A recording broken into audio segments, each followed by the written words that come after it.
Fitnah adalah satu hal yang di dalam ajaran Islam lumayan banyak disinggung. Begitu juga di dalam Al-Quran. Artinya ketika hal tersebut banyak disinggung, maka di dalam kenyataannya adalah menjadi hal yang memang perlu untuk diperhatikan, supaya kita bisa terhindar dari fitnah. Mengenai fitnah, ternyata bagi bangsa Indonesia yang sejak merdeka hingga detik ini tidak sepi dari simpang siurnya dan berseliwerannya fitnah yang tersebar untuk bangsa dan masyarakat ataupun rakyat Indonesia.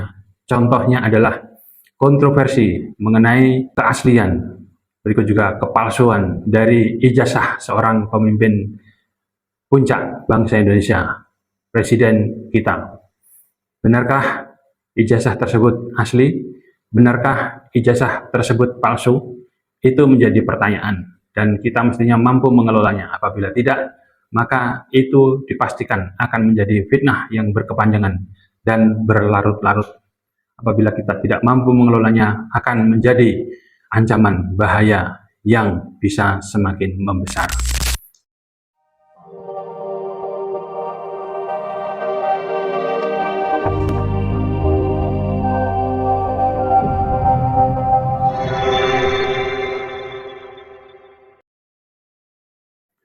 Bismillahirrahmanirrahim. Assalamualaikum warahmatullahi wabarakatuh. Ikhwan filah berkemajuan. Alhamdulillah, pada kesempatan kali ini kita bisa berjumpa lagi. Dan insya Allah pada kesempatan kali ini kita akan membahas yang berkaitan dengan kontroversi ataupun juga yang sangat berpeluang menjadi fitnah, yaitu tentang keaslian atau kepalsuan ijazah Presiden Republik Indonesia yang sekarang ini sedang marak dipersoalkan, yaitu ijazahnya Presiden Joko Widodo. Tadi saya sebutkan bahwasanya ini bisa menjadi fitnah. Maka pertama, kita sangat perlu untuk bisa membedakan antara fitnah atau bukan.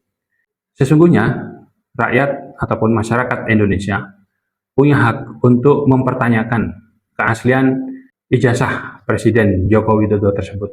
Mengapa? Karena memang ternyata diberitakan di berbagai media bahwasanya suatu saat Joko Widodo pernah menyatakan atau seperti membuka pintu fitnah itu dalam tanda kutip, bahwasanya ketika Syafi'i Ma'arif menginginkan bahwasanya pemimpin Indonesia, Presiden Indonesia harusnya orang yang cerdas. Di saat di dalam talkshow tersebut, kemudian Joko Widodo menanggapi dari pernyataan Syafi'i Ma'arif tersebut bahwasanya dia IPK-nya di bawah 2. Dengan demikian, setelah dari pernyataan itu baru bermuncullah pertanyaan-pertanyaan. Bagaimana mungkin seorang mahasiswa yang IPK-nya di bawah 2 bisa lulus? Dan kemudian berlanjut dengan kontroversi-kontroversi yang lain, yang itu semakin menguatkan adanya pertanyaan-pertanyaan tentang ijazah tersebut asli atau palsu, tentang font, tentang tanda tangan, tentang stempel, tentang di mana dia KKN, dan seterusnya dan seterusnya. Artinya kemudian mimbar persyarikatan menyimpulkan bahwasanya itu bukan fitnah, itu adalah hak rakyat Indonesia, hak masyarakat Indonesia yang pernah dipimpin oleh Presiden Joko Widodo. Menjadi haknya untuk mempertanyakannya, karena dialah yang mengurus hajat hidup seluruh rakyat bangsa Indonesia saat dia menjadi presidennya. Dan atas dari uang masyarakat, pendapatan masyarakat, mereka kemudian menggaji para pemimpin Indonesia. Jadi sudah sewajarnya sebagai seorang pemimpin publik dipertanyakan segala sesuatunya, tidak melulu masalah ijazah. Itu sudah menjadi hak rakyat yang dipimpinnya dan rakyat yang memberi gajinya. Maka jelas itu bukan fitnah, tapi adalah sebuah pertanyaan yang menjadi hak bagi rakyat Indonesia. Dan pembahasan kali ini dalam rangka untuk mimbar persyarikatan urun rembuk, supaya tidak berlarut-larut menjadi hal yang negatif, hal yang merugikan bangsa Indonesia. Dahulu zaman Rasulullah juga pernah ada dua fitnah besar, yaitu ketika Siti Aisyah mendapatkan fitnah dari Abdullah bin Ubay, yang menyatakan bahwasanya pada tengah malam sepi, Siti Aisyah berjalan berdoa dengan seorang pemuda. Kemudian berita itu disebarluaskan menjadi fitnah yang luar biasa, mengganggu kehidupan pribadi rumah tangga Rasulullah dan Siti Aisyah. Namun Rasulullah dan Siti Aisyah menanggapinya dengan tenang, menanggapinya dengan memasrahkan kepada Allah Subhanahu wa taala. Sehingga kemudian turunlah asbabun nuzul, yaitu Quran surat An-Nur ayat 11. Begitu juga Rasulullah sendiri pernah hampir terkena fitnah ketika beliau pulang dari iktikaf di masjid. Kemudian Rasulullah disusul oleh Sofiyah. Di tengah jalan ada sahabat yang melewati Rasulullah dan Sofiyah di gelap malam. Dan sahabat ini diam saja, hanya kemudian berlalu. Saat itu Rasulullah cepat-cepat memanggil kepada dua sahabat tersebut di tengah malam. Wahai sahabatku, kesinilah, ketahuilah ini adalah istriku, ini adalah Sofiyah. Maka dengan demikian Rasulullah sudah menutup pintu fitnah, sehingga orang tidak punya prasangka macam-macam. Begitu juga yang diharapkan untuk Presiden Joko Widodo, yang ketika itu menjadi presiden, segera membereskan dengan setidaknya dengan dua cara tersebut, dengan cukup menyerahkannya kepada Allah Subhanahu wa taala, dengan bersabar. Tapi itu ternyata tidak dilakukannya. Ya, kemudian justru menuntut balik orang-orang yang mempertanyakan keaslian ijazahnya tersebut. Begitu juga ketika Rasulullah memberikan contoh untuk menutup pintu fitnah tersebut, Rasulullah langsung mengundang sahabatnya. Ini adalah istriku. Begitu juga harapannya sesungguhnya Jokowi tinggal menunjukkan ini ijazahku yang asli. Tapi kedua hal tersebut tidak dilakukannya. Maka akan menjadi sangat wajar jika kemudian menimbulkan kontroversial yang berkepanjangan. Dengan demikian, Mimbar Perserikatan untuk ikut berembuk. Insya Allah ini bukan dalam bingkai politik absurd, tapi insya Allah ini dalam rangka bingkai politik bernilai, insya Allah.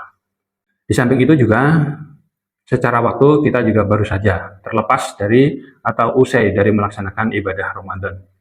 Dalam ibadah Ramadan adalah targetnya la'allakum tattaqun.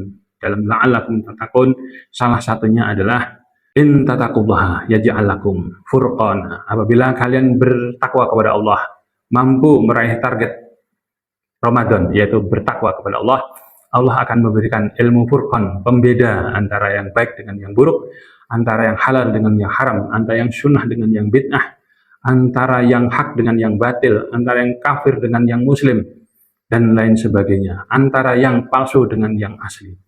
Namun nyatanya kita bertahun-tahun berkepanjangan hanya meributkan masalah antara yang asli dengan yang palsu. Tak selesai-selesai. Itu menandakan sebuah indikasi bahwasanya kemungkinan besar kita tidak berhasil di dalam meraih target ibadah Ramadan, yaitu la'allakum tattaqun. Salah satu buktinya, kita hingga detik ini berkepanjangan, berlarut-larut hanya untuk membedakan mana ijazah yang asli dan mana ijazah yang palsu. Artinya kita tidak mendapatkan ilmu furqana dari Allah Subhanahu wa taala. Dan menurut beberapa pengamat, baik pengamat sosial, baik pengamat politik, baik pengamat ekonomi, terkait dengan hiruk pikuknya masalah kehidupan berbangsa dan bernegara, mereka mempunyai analisis bahwasanya bangsa kita, masyarakat kita, umat Islam termasuk di dalamnya, adalah bangsa yang memang sulit untuk belajar dari pengalaman, adalah memang bangsa religius yang beragamanya hanya beragama formalitas beragama, namun tidak sampai kepada beragama secara hakiki. Kita sudah pernah punya presiden 8 kali, salah satunya termasuk Presiden Safruddin Prawira Negara. Dan ternyata secara fakta, secara kesejarahan, hampir seluruhnya berakhir dengan tragis. Itu artinya apa? Itu artinya ternyata pemimpin-pemimpin kita di dalam berpolitik pun terbilang gagal. Soekarno, endingnya tragis. Soeharto, endingnya tragis. Termasuk B.J. Habibie, termasuk Abdurrahman Wahid, dan termasuk Megawati yang tidak menyelesaikan secara keseluruhan. Kemudian termasuk Joko Widodo yang ternyata lebih banyak mewariskan persoalan-persoalan yang seperti bom waktu akan meledak setelah dia lengser. Maka ini perlu menjadi perenungan kita bersama di dalam kehidupan bernegara, berbangsa, dan bermasyarakat. Bisa dipertanyakan, jadi itukah cerminan kehidupan berpolitik bangsa Indonesia? Itukah cerminan rasa bersyukur bangsa Indonesia yang lepas dari penjajahan pada tahun 1945 sehingga kita berjalan selama 8 dekade dengan begitu carut marut dan begitu compang-camping hingga detik ini. Lebih jauh kemudian kita juga menganalisa bahwasanya sesungguhnya secara faktual telah banyak sekolah-sekolah agama didirikan, telah banyak perguruan tinggi agama ditegakkan di berbagai daerah. Kemudian juga telah banyak tempat-tempat peribadahan di mana-mana berdiri, bahkan dengan ukuran yang sangat-sangat megah. Namun ternyata keberadaan semua itu, keberadaan sekolah-sekolah agama itu, keberadaan perguruan tinggi agama itu, keberadaan tempat-tempat ibadah itu tidak memberi signifikansi terhadap perbaikan kehidupan bernegara, bahkan dalam kehidupan beragama. Ini tentu sangat memprihatinkan kita bersama. Maka sekali lagi, marilah kita ingat kembali bahwasanya harusnya kita mampu untuk punya ilmu sehingga dengan mudah membedakan mana ijazah palsu, mana ijazah yang asli, sebegitu mudahnya. Tapi semuanya kemudian bisa menjadi sebegitu sulitnya. Terakhir, sebagai renungan dan mungkin sebagai sebuah disclaimer, sesungguhnya ini lebih cocok saya tujukan untuk diri saya sendiri, untuk mimbar persyarikatan sendiri, supaya lebih baik merenung ke dalam. Seperti apa yang disampaikan oleh Umar bin Khattab, menyatakan, hasibu anfusakum qabla an tuhasabu. Renungkanlah nilai, renungkanlah dirimu, renungkanlah keberadaanmu sebelum kamu dihisab kelak di kemudian hari. Begitu juga pembahasan kali ini lebih ditujukan kepada untuk diri saya sendiri. Mudah-mudahan kita semuanya bisa mengambil hikmah dari semua kejadian, mengambil manfaat dari semua kejadian, sehingga kita bisa masuk sebagai bangsa, sebagai rakyat, sebagai masyarakat, dan sebagai umat yang bisa belajar dari pengalaman-pengalaman buruk yang sudah bertahun-tahun dan berulang-ulang. Itu saja yang bisa saya sampaikan. Mudah-mudahan bermanfaat. Akhirul kalam. Wassalamualaikum warahmatullahi wabarakatuh. Salam berkemajuan, mencerdaskan, mencerahkan.